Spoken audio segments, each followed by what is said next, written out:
Hello, I'm really delighted to welcome you to what we're calling the hidden risks of working from home. We've got Ruth Johnson with us, who is an HR specialist, who's going to guide us through some of the key challenges and maybe give us some indication of how we can start to address those. So probably kick straight over to Ruth. Can you tell us a bit about yourself? Sure. So I run the HR business of the Inc Group. The Inc Group is all about employment, effectively, and we deliver services to SMEs, mostly professional services, I would say, not entirely, but mostly. And we provide employee benefits, payroll, and HR. So HR is administration and consulting. And this subject, Andy, is obviously a big subject amongst our client bank currently. So we're talking to quite a lot of clients who in turn are talking to quite a lot of their own employees who have sometimes been furloughed and otherwise not furloughed, but, working from home. And those employees have quite a view on this position for the longer term, I believe. And our clients are asking us, what should our policy be? What should we? I think that's exactly, and that's precisely why I wanted to talk to you. I think what I was desperate to call the ticking time bomb of working from home, and I've got it in anyway. But I think it's this idea of I'm hearing people who are saying things like, I'm going to pay for their broadband when they're working from home. I'm going to give them a small budget to buy a desk or a chair. I'm asking them to adapt their hours potentially. And all these things, to me, are big red flags going, that's great, but what does it say in the contract? And what are you potentially opening yourself up to? And that's really what I'd like to explore, because in the vast majority of people that run agencies are decent people that really recognize the value of their talent and they want to do the right thing by people. But in doing so, they may open themselves up to the potential of all sorts of other problems or just a sequence of events that they hadn't anticipated. So that I think if you're seeing that already, I'm seeing that there's definitely something happening. I'd just like to pick your brains about it, really. So before we started, what was the stat that you were going to share a stat with me? And I love stats. I was. Well, I think there are lots of stats out there now. It just happens that our IT people have done a little survey and found out stats that are consistent with most of the stats that I'm seeing, whereby 30% of employees are stating they would like to work from home 3 to 4 days per week, and 7% of employees would like to be fully remote, and 43% are 1 to 2 days a week. So there's only 20% of those asked who want to return 100% to the office. So those are quite big numbers saying we want to stay at home. And I caveat the whole of this conversation with, I am not at all averse to home working, and I think it's got a lot of great advantages for the individual and for the company. But there has to be a balance struck, and we must consider, which is the point of this conversation really, what are the long-term and unintended consequences, not just for the employer, but also for the employee. And, there's 50% of the workforce who won't know anything about this, but for the other 50%, there's a big chunk who will have had time off for maternity leave. And I know very few women who haven't, at the end of maternity leave or halfway through it, been saying, I can't wait to get back to work.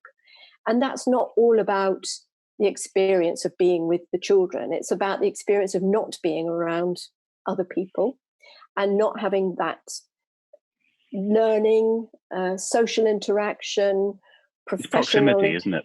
Yes, it's very important. The proximity to other people who have a common way of viewing the world is we feed on that. Yes, we do. This is a massive topic, Andy. I mean, we can't do it justice in a conversation of whatever 15, 20 minutes.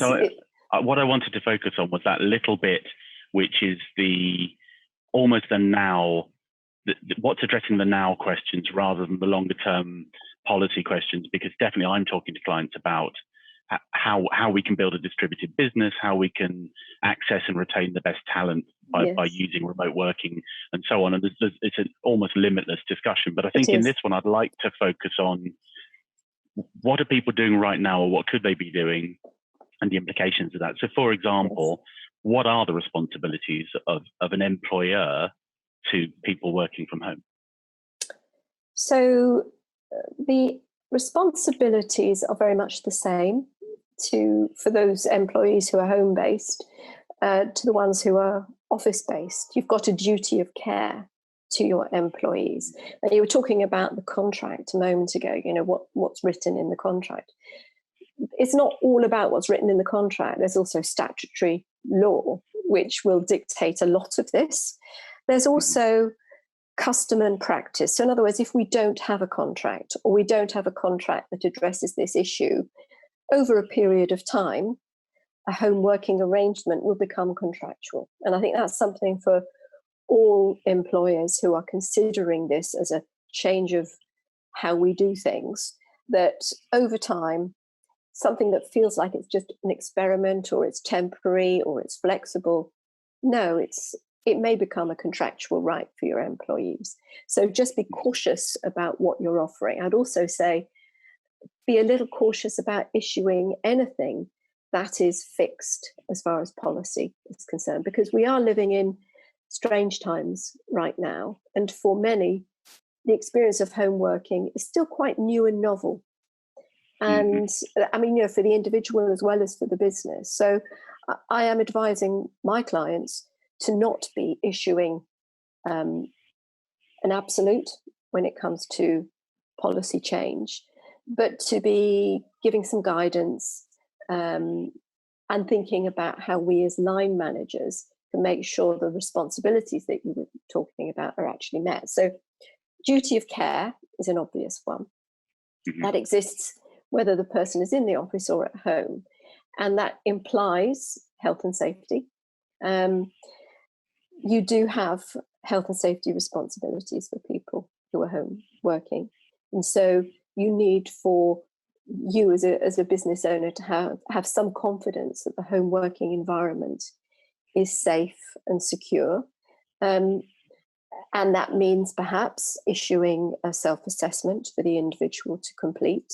And if they can't satisfy you, for example, they can't satisfy you that they're not surrounded by other people, which poses a risk to other people, or they can't satisfy you that they have a desk and a chair, maybe then home working isn't appropriate for them. Or maybe you're going to maybe you're going to provide the desk and the chair, but you can't have people working, sitting on their bed, cross-legged, looking at a tablet. That seems to be one of the really obvious, the most obvious manifestations of this is that, you've got, particularly in our industry, we've got a lot of young people who don't have the luxury of, the space that you and I might have to work from. Is there any liability potentially if you've got people, you say to your staff, go and work from home, we'll continue working, and you do or don't do the assessment, and then someone becomes, jaded or tired or starts believes they have mental issues or physical issues, backaches and so on. Where does the duty of care stop and start in that circumstance? Well, the key thing there is that you've asked the person to work from home as distinct from you've given permission.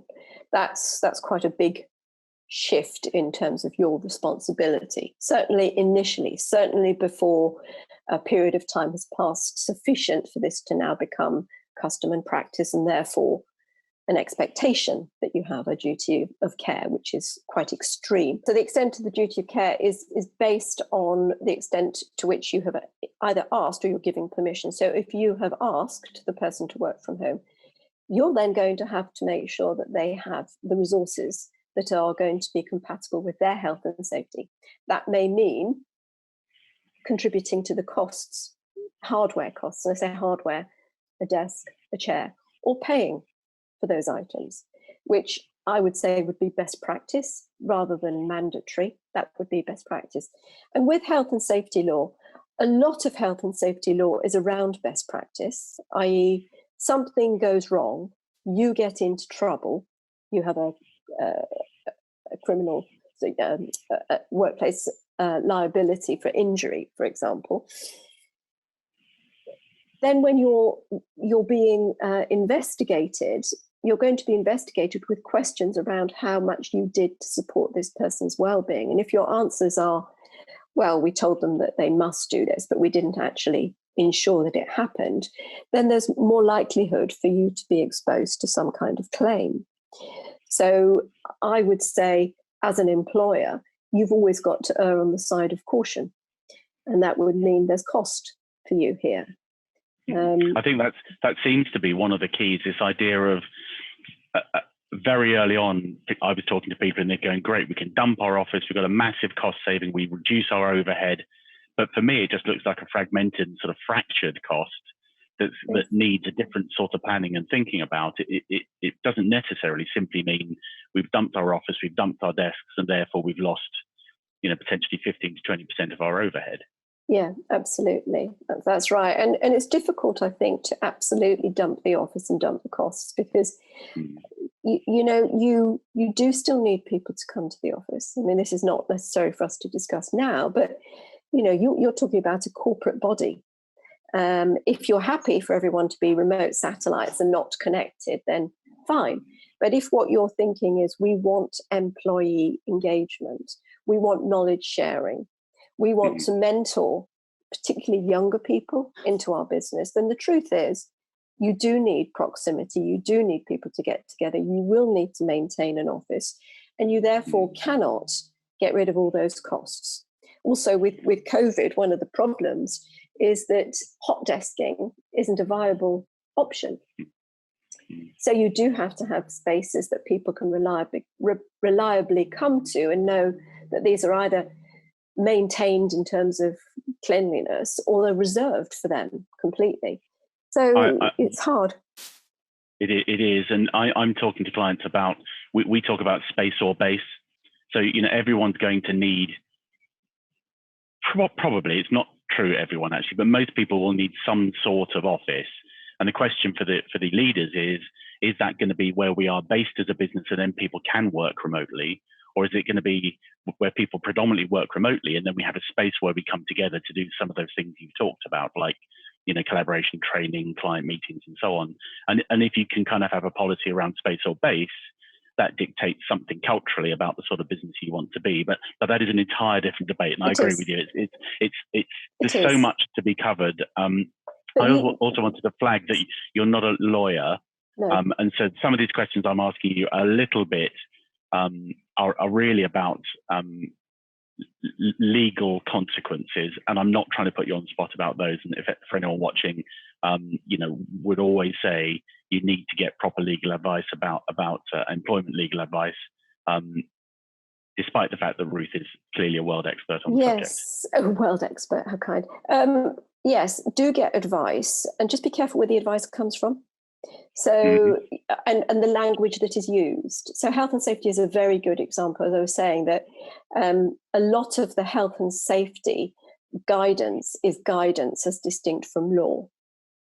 So interpreting that guidance is key here. You may think that what's being said is you must do this thing, but the reality is not that.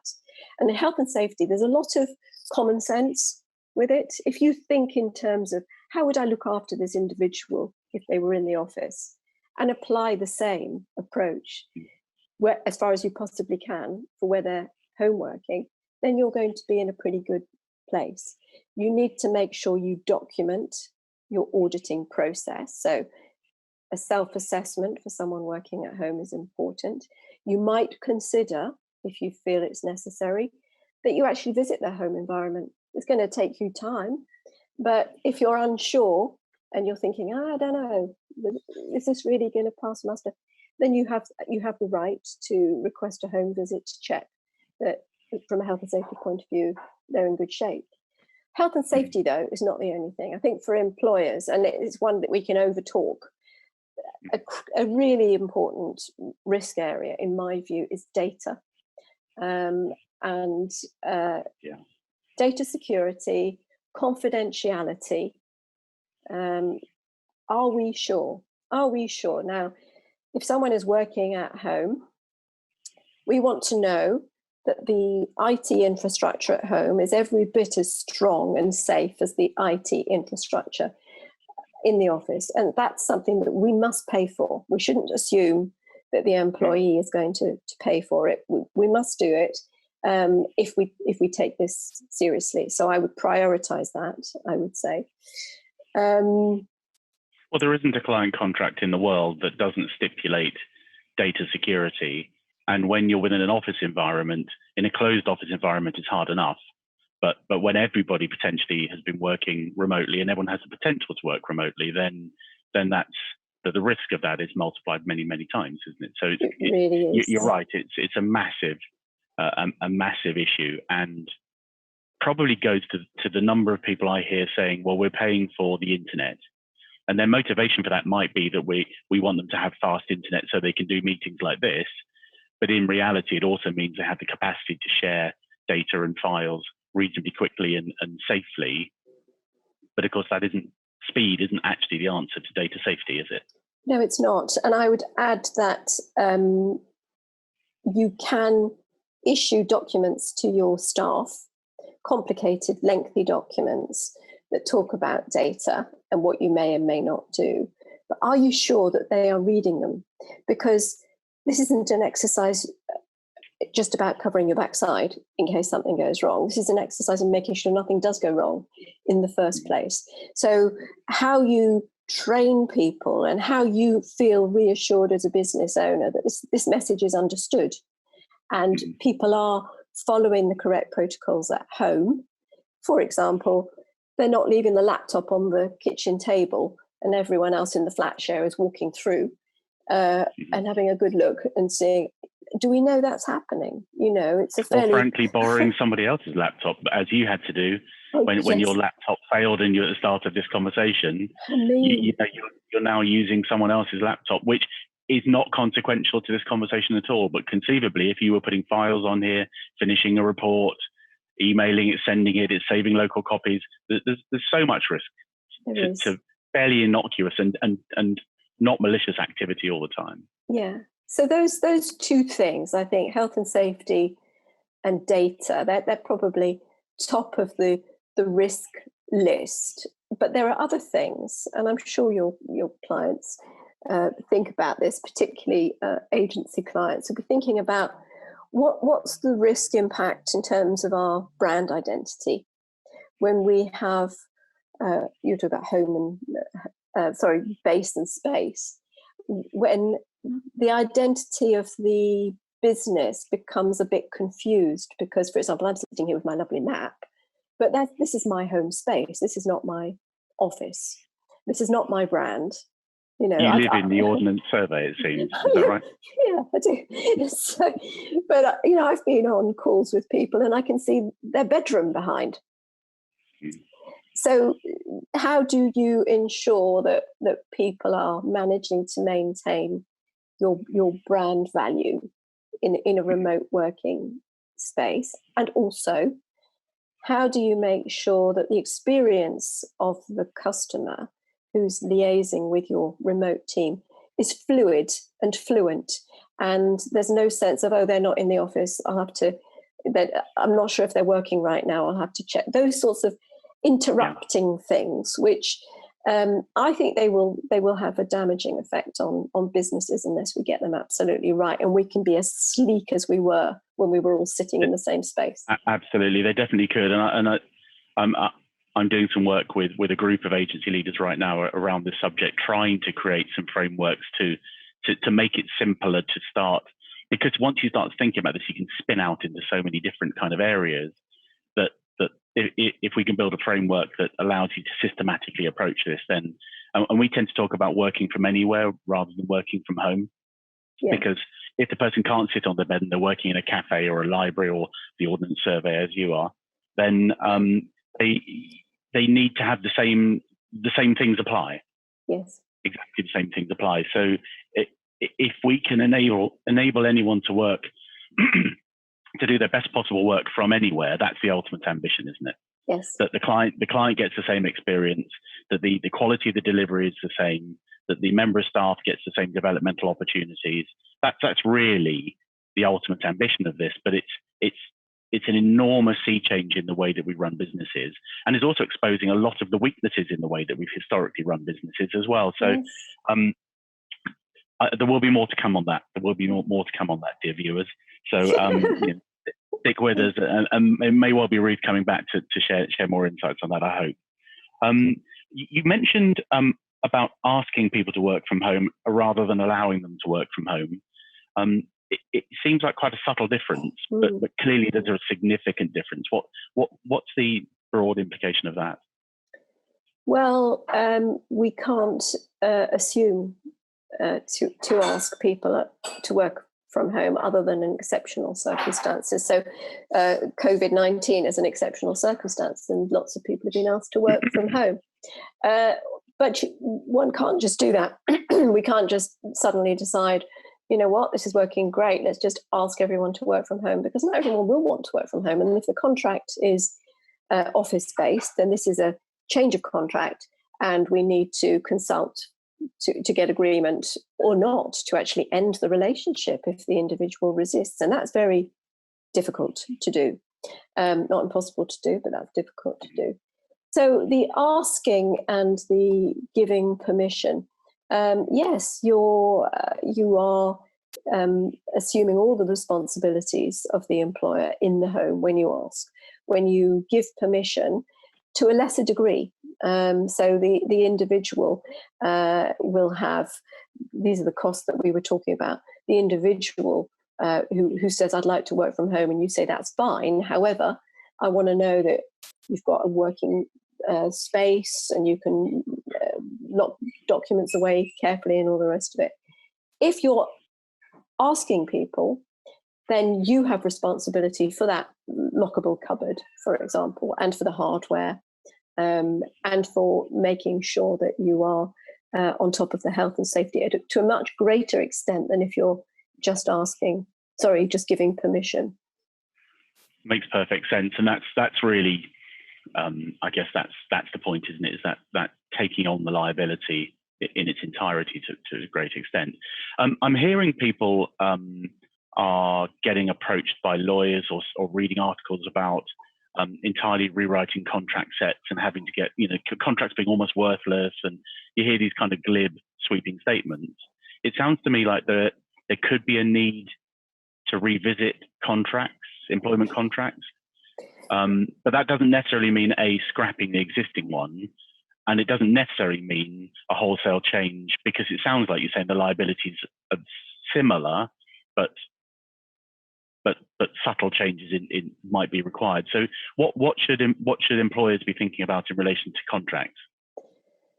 Well, I think in relation to contracts, I wouldn't make any changes right now. As I was saying before, I think that we need to see how this goes for a bit. We're in the early days of experiencing working from home, its impact on the individual and its impact on the company. So I would really hesitate, and I do have clients saying, we want to write a policy on this, and we want to. And I'm just saying, whoa, just a moment. Let's not overcommit. Let's do things on a trial basis, which is very reasonable. If you are doing something on a trial basis and that there is an intention to change the contract, I think it's worth saying that, rather than there's no end point to this, we're just going to see how it goes. I'd say there are some new parameters in place. Those parameters will be around working time, for example. So you could articulate in a document, these are the things that we're trialing: a change in working hours, maybe some change in lines of reporting, maybe some change, probably not much more than that, actually, because it's really the working time. There may be some change in the instruction around how people communicate with clients, but from a contractual point of view, it's not very much change. The only thing that's really going to change potentially is going to be the working location on a permanent basis. So we'll give this a go. and we'll see how it goes. And then after 6 months, let's say, we will rewrite the contract. Now, in rewriting the contract, some of the things that the individual is entitled to will include the cost of commuting to the office, which currently, under a normal contract of employment, they're not entitled to that. Commuting costs are not included. So if that's something that you're happy about, then fine. We'll also include considering the expenses that are associated with home working that we've talked about, but there are other expenses. For example, there's a tax-free allowance for home working, and it's £26 a month. The employee could claim this directly from HMRC, but most businesses, I would suggest, will be paying that through payroll as an expense. So that's another contractual change that might come after a period of time. These are not big costs, incidentally, but they are reasonable costs for the business to assume. Okay, I think you mentioned guidelines just then, and that's the something I'd just like to explore a little bit more, which is, it feels to me like what's missing is, as we sort of come to understand this a little bit more, is some general guidance around what as an employee, what I should and shouldn't be doing when I shouldn't come in. So I heard someone say recently, well, I had a member of staff that came in on Monday and then they announced they were going to work from home on Tuesday and Wednesday. And they didn't really give us a reason, and they didn't feel they needed to give us a reason. That sort of ambiguity that's starting to happen, it feels to me like businesses could very easily provide some guidelines to their teams around what they expect to happen if people do choose to work from outside the office. Are you seeing that? Yes, absolutely. So it's whereabouts, isn't it? Where are you? I think that this is about some disciplines that people hate that word. I love it myself, but about some disciplines so that we have certainty. Now, you might create some core office time hours. So it might be we want everyone in on a Monday for team meetings, or we might want people on at the end of the week for a wrap up, whatever. But I think you need to say that if there is a mandatory in the office time, that's established. But also there's some real clarity about what our core access times are for the individuals. So flexibility is a great advantage for everyone with home working. We can't deny it. It has its shadow side, which is access. So you do need to put some parameters in place. For example, we know between the hours of 10 and 12, people will be contactable. I don't want to be ringing and there's no one picking up. Those sorts of things, I think, are imperative. I think there needs to be some very clear instruction to stop people from overworking as much as underworking. Right. And we have one client who switches off the email server at the end of the working day, and I think that's genius. And it's to be encouraged, probably, in many cases. But we don't want to be creating a culture where the presenteeism we used to see in the office is now replaced by presenteeism online. And someone sent an email at 11. That's clearly creating stress, isn't it, to people? I mean, we're seeing that reported daily. That's happening. Yes, I think people, a long-term unintended consequences of this new normal will be that stress that you're talking about, which is a big problem for the employer, because we've then got someone who's off sick for an indefinite amount of time. And that, I know from my working practice how difficult that is to manage and to deal with, particularly if, as a long-term consequence, we might be looking at ending that contract of employment. It's hard to do. But also, if we're trying to get that person back to work, we're trying to make reasonable adjustments. But how do we do that if the main problem here is this home working and the conflict that's causing the stress? In other words, this is my home and it's my place of work, and I get no separation whatsoever. Naturally, I'm stressed. So it's going to be, Yeah, it's going to be challenging for businesses to manage that. They must be aware of it. So stopping overworking, being quite instructive around overworking, and leading. I'm so glad you brought that up. It was one of my core questions. I think the example you've given is a kind of a clearly manifested one, but I think that the background latent stress of feeling you need to be always on, of feeling you need to reply. Some people working late at night, and you get an email, and even if you don't reply, the kind of do I, don't I, I'm aware of it. Those things are pretty insidious, and you're totally right. I think it's already happening. Yes. And it's something to think about. So I've got one last question, which is about employees.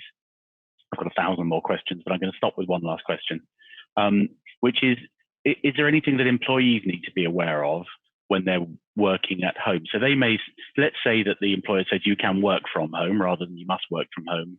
Great, I'm going to work from home. I'm going to be more flexible. But is there something I need to know as an employee, or to think about, perhaps, I don't know, insurance, or you mentioned a tax break there?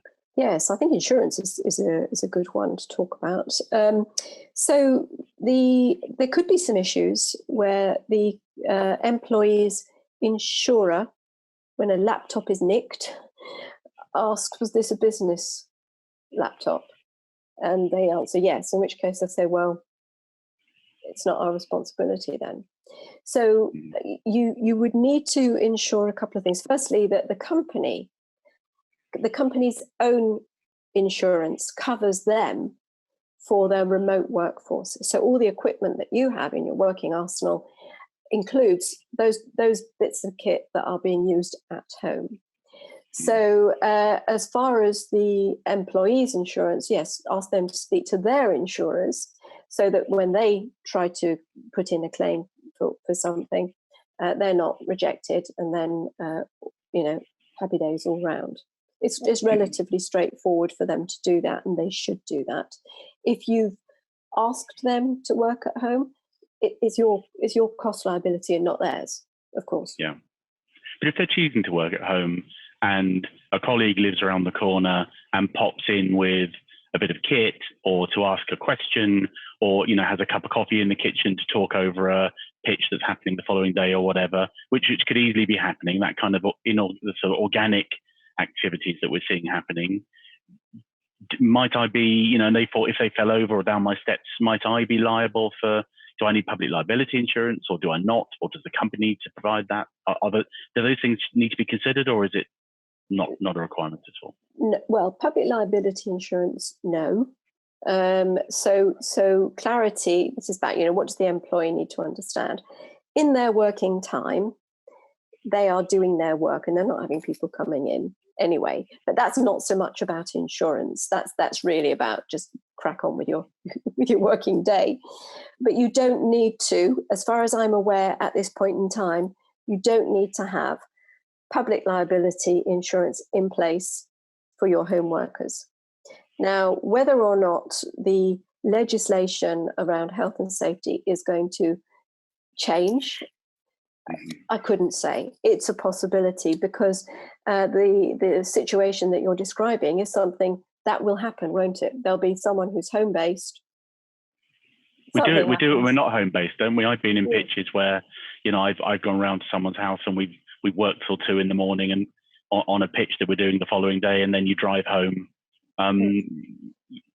These things are pretty grey areas, I think, yes. and perhaps do need more consideration. I'm going to stick in a big legal caveat here. Again, that's one of those who's liable for what type questions. And I'm not asking you to give a definitive answer. I don't want to give a definitive either on that one, right. because I think it is quite complicated. It's a very complicated part of law. But risk is the thing. So manage the risk as far as you possibly can, as in all situations. Put everything down in black and white to your employees, which says you may or may not do this. We do want you to write a self-assessment on your home environment. We need a disclaimer from you. We need for you to have insurance in place. We commit to be insured for our equipment that we bestow upon you to do your work, but you need to have your insurance policy in place too.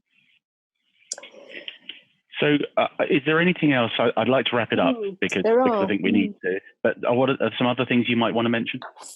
There are a couple of things I thought about. I think your clients, employers need to think about the potential for discrimination when it comes to having a policy about home working. This is always going to be unintended. I don't believe people do discriminate around these sorts of matters, but this could be an unintended consequence of you writing a policy or agreeing to a request for home working in certain areas of the business and not in others. So an example I would give you is a client of ours who has tried to create a policy, which I've suggested they don't, which says this group of people over here, they can work at home, and this group of people over there, they can't. And if that can be objectively justified, okay. So I asked them, what's the objective justification? Well, this group over here, they don't have laptops. Well, you could get them laptops, couldn't you? Really? This group over here, incidentally, also happens to be very female. This group over here also happens to be very male and very middle-aged, So, and then there's another group that we didn't talk about, which is young people coming into the business who really can't work at home because of, as we were saying earlier, they don't have the space and the resources to do so. So that has to be thought through very comprehensively, which is another reason for not writing a policy right now, but treating this as a trial period, and then eventually, hopefully, getting to a space where there is no disadvantaged demographic in your organization. You do not lay yourself open to a discrimination-based claim, because a discrimination-based claim is the one that is uncapped in the courts. Yeah. And it could be big. There's another couple of things. I think that businesses need to think very hard about how we continue to keep people engaged in our business. So we're trying to avoid employee turnover. I would not be too surprised if we see more movement, more churn in organizations when we have more remote working. And whilst churn is good and healthy, it could become something that makes it difficult for a business to just really optimize their human capital, the investments that they've made in their people, and so on. So that's I think you've touched on that kind of merging of work as a lifestyle. Yes. And potentially people with multiple roles working for multiple companies because they're hyper specialized or relatively specialized. There's an unbelievable shift coming, and the companies that embrace that and reflect that will gain from it, I suspect, certainly in the short midterm. But absolutely, the old method of I spend a lot of money investing in someone and upskilling them purely for them to walk away, we could easily see that happening more and more frequently, couldn't we, for example? But then you've got to think about culture and values and mission. And that huge stat I saw the other day about the single biggest factor affecting people's likelihood to move is how much they respect the company they work for, way ahead of how much they get paid and how much they feel cared for. It's how do they respect the company they're working in is the number one reason for staying in a business. So yeah. And what are we doing about that? Yes, and of course, respecting the company and working from home are not mutually exclusive, are they? It's just, do we really feel engaged with this business? Do we really know this business? And that's a really important thing. So I do think there's so many great opportunities all round for home working, but there are a lot of threats as well. I also believe that our generation, dare I say it, Andy, need to think hard about our responsibility to the next generation, who could miss out big time if we react to the current situation by changing the place of work so drastically that they don't get to enjoy some of the really positive experiences that we've had, which are social. They are very much about learning and professional development, and they're also very much about mental health. So mental health, big question mark about what will happen to the mental health of people who are sitting isolated, away from others, we've got to, dare I say it without wishing to sound like a granny or a nanny, we've got to think about that and look after them and give them every opportunity to be happy and healthy. Undoubtedly true, and extremely kind of you to include me in the same generation. So thank you. That's been so helpful, and we've said it half a dozen times. There's so much more we could be talking about here, and we will. It's just starting to surface, and we're just starting to work it out. My biggest takeaway from that, amongst a lot of things, was the idea of not fixing. So I think that idea of, and I've been saying that to clients, is, we're in a transition period, so let's be open with our staff and our talent. Let's tell them that that we're resolving, that we're trying things out. We won't get it all right. We want feedback, and we want their input into what we're doing as well. But the idea of not fixing it and guidance rather than policy at this stage is fantastic. I'm sure a lot of people are watching this thinking, I really, really want to talk to Ruth now. How do they get hold of you, and what might they do? Oh, well, look at our website, I'd say, because all the contact information is there. It's, I think it's theinkgroup.co.uk. And I'd love to chat to anyone who wants to talk about this. As you say, Andy, I mean, it's a massive emerging area, and I would be very happy to help anyone who wants to get in touch. Fantastic, Ruth. Thank you very much. It's been really eye-opening. My pleasure. Nice to talk to you.